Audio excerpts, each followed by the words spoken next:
روسی دواساز کمپنیز نے corona virus کی وبا پر قابو پانے کے لیے ویکسین بنانے کی زیادہ سے زیادہ استعداد تک پہنچنے کا منصوبہ بنایا ہے۔ تفصیلات شاہد گھومن کی اس رپورٹ میں دیکھیے۔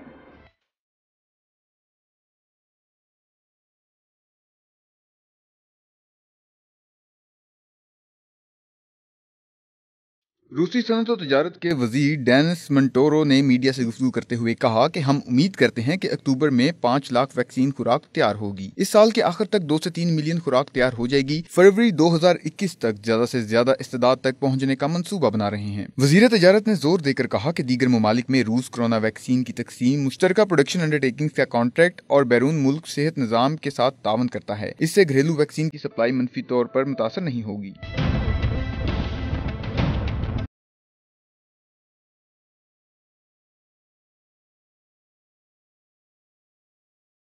گزشتہ 11 اگست کو روسی حکومت نے سرکاری طور پر دنیا کی پہلی کرونا وائرس ویکسین رجسٹر کروائی، جسے اسپوتنک وی کہا گیا۔ روس اب تک 20 سے زائد ممالک کے ساتھ 1 ارب سے زائد ویکسین کی خوراک دینے اور 5 ممالک کے ساتھ بڑے پیمانے پر بنانے کے لیے معاہدوں تک پہنچ چکا ہے۔ حفاظتی معیارات کی پاسداری نہ ہونے کے خدشات کے پیش نظر عالمی ادارہ صحت نے گزشتہ ہفتے روس پر زور دیا تھا کہ وہ کووڈ-19 کی ویکسین تیار کرنے کے لیے بین الاقوامی گائیڈ لائنز کی پاسداری کرے۔ فی الوقت روس کی تیار کردہ ویکسین عالمی ادارہ صحت کی جانب سے جاری کی گئی ان 6 ویکسینز کی فہرست میں شامل نہیں ہیں جو کلینیکل آزمائش کے تیسرے مرحلے میں پہنچی ہیں۔ آزمائش کے اس مرحلے میں کسی دوا کو وسیع پیمانے پر انسانوں پر آزمایا جاتا ہے۔ شاہد گھومن، 92 نیوز، ماسکو، روس۔